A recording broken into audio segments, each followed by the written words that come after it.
কলকাতার জীবন্ত কালী মানে মা শ্যামসুন্দরীর কাছে আমি পুজো দিতে এই চকলেটটা নিয়ে গেছিলাম, কারণ মা হচ্ছে ছোট বাচ্চার রূপে পুজো হয়, সেই কারণে চকলেট দিয়েছিলাম মাকে। কিন্তু ঠাকুরমশাই আমাকে মায়ের কাছে চকলেটটা ছুঁয়ে আমাকেই আবার রিটার্ন করে দেয় প্রসাদ হিসেবে, মানে এটা এখন প্রসাদ হয়ে গেছে মায়ের। জীবনে প্রথমবার এই চকলেটটাকে আমি আনবক্সিং করবো ভেবেছি, তাই ভাবলাম তোমাদের সাথে একটা ভিডিও শেয়ার করি। দেখো একটা ইন্টারেস্টিং জিনিস, এখানে ধরো তোমাকে যদি কেউ চকলেটটা গিফট করতে চায় তাহলে এখানে একটা সুন্দর নোট লেখার জায়গা রয়েছে। ব্যাপারটা আমার খুব কিউট লেগেছে।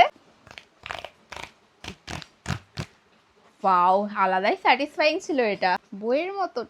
ওয়াও, এখানে একটা ফটো আটকানোরও জায়গা রয়েছে, কি সুন্দর। মেন চকলেটটা আনবক্সিং করার সময়ও কিন্তু একটা জিনিস এই দিয়েছে ছেঁড়ার জন্য।